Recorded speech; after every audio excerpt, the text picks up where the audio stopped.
पल्लवी आज बहुत खुश थी क्योंकि आज पल्लवी के लिए श्याम का रिश्ता आया था। वे खूबसूरत, पढ़ी लिखी और एक समझदार लड़की थी। यही वजह थी कि उसे देखते ही लड़के की मां ने शादी के लिए हाँ कर दी। श्याम भी एक खूबसूरत, पढ़ा लिखा और एक सरकारी नौकर था। पल्लवी के माँ बाप भी इस रिश्ते के लिए राजी हो गए। सब घर वालों ने मुंह मीठा किया और 2 महीने बाद की शादी की तारीख रखी गई। शादी की तैयारियों में 2 महीने ऐसे गुजरे कि पता ही न चला और शादी का दिन आ गया और पल्लवी के श्याम के साथ शादी हो गई। शादी के बाद पल्लवी और श्याम बहुत खुश थे। श्याम अपनी माँ की हर बात मानता था। श्याम कभी भी अपनी माँ के सामने सर उठाकर बात नहीं करता था। शादी के 6 महीने बाद ही पल्लवी प्रेग्नेंट हो गई। सास, ससुर, नंदे और भाऊजी सभी ने बधाई दी।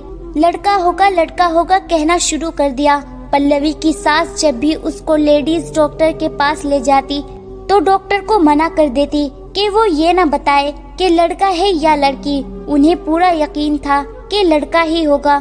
डिलीवरी का वक्त करीब आया तो पति के साथ साथ ससुराल के सभी लोग अस्पताल बेटे की खुशखबरी सुनने के लिए मौजूद थे। डिलीवरी नॉर्मल हुई और डॉक्टर ने बेटी होने की खबर सुनाई।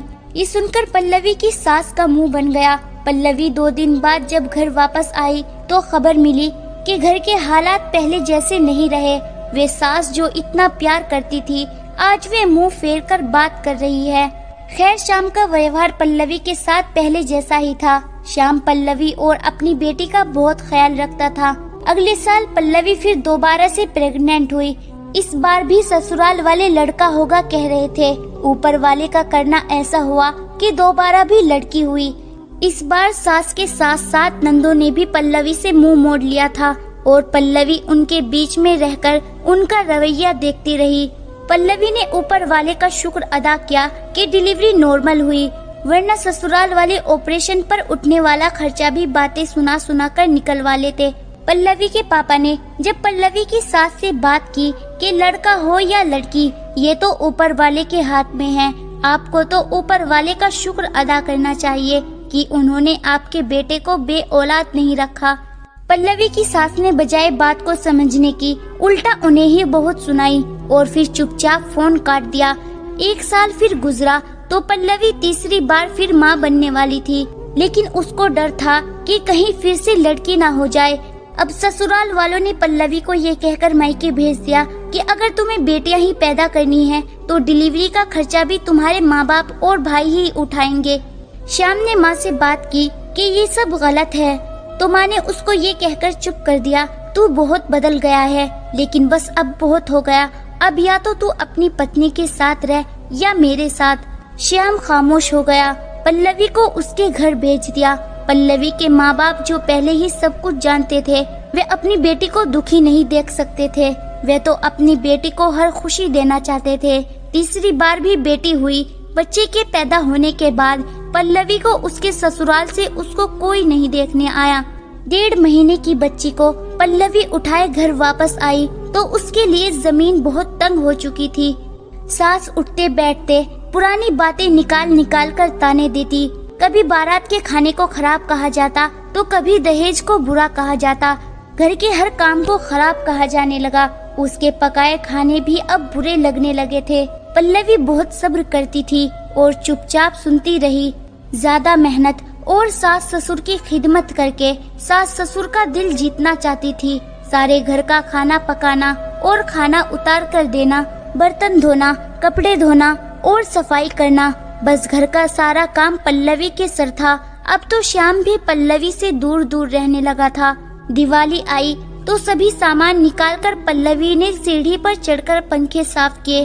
अपना घर है, साफ होगा, अच्छा लगेगा और घर वाले भी सब बहुत खुश होंगे। यही सोच कर पल्लवी दिन रात काम में लगी रहती। रोजाना सास के सिर में मालिश करना, ससुर के पाँव दबाना पल्लवी की जिम्मेदारी थी। इतना सब कुछ करने के बाद भी लड़का न होना खानदान के वारिस का ताना चलता रहा।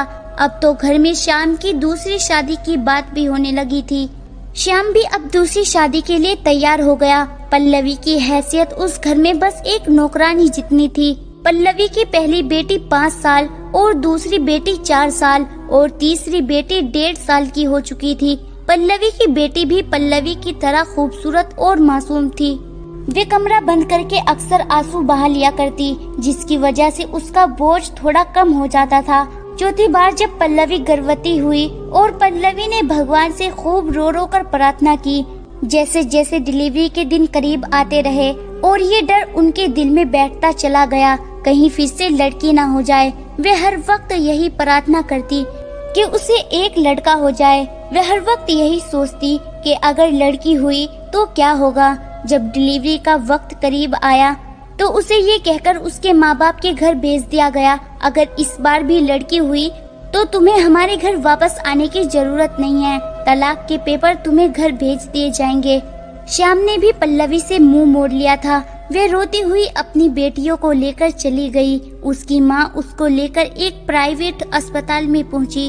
अस्पताल जाते हुए पल्लवी बहुत डरी हुई थी। डिलीवरी के बाद लेडीज डॉक्टर ने एक नन्हा सा जिस्म पल्लवी के सीने पर रखते हुए कहा, मुबारक हो, बेटी हुई है। ये बोल पल्लवी बर्दाश्त न कर सकी। उसका दिल रुक गया। हार्ट अटैक इतना दर्दनाक था कि वे 40 सेकंड में ही चल बसी। वे 40 सेकंड पल्लवी पर इस तरह गुजरी कि जैसे 40 साल हो।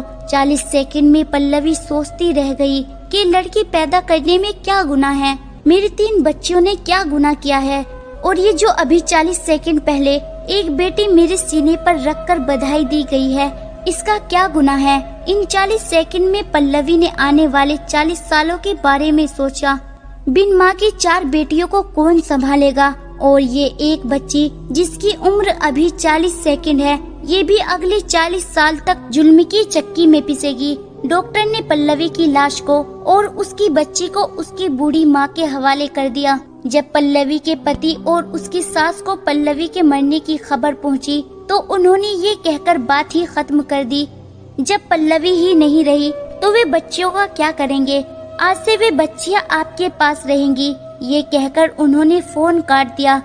सब तो आज भी यही कहते हैं कि पल्लवी को दिल का दौरा पड़ा था, लेकिन मैं कहती हूँ कि मेरी माँ यानी पल्लवी को हार्ट अटैक नहीं हुआ था, बल्कि ये एक मर्डर था जिसकी जिम्मेदार पल्लवी के ससुराल वाले थे।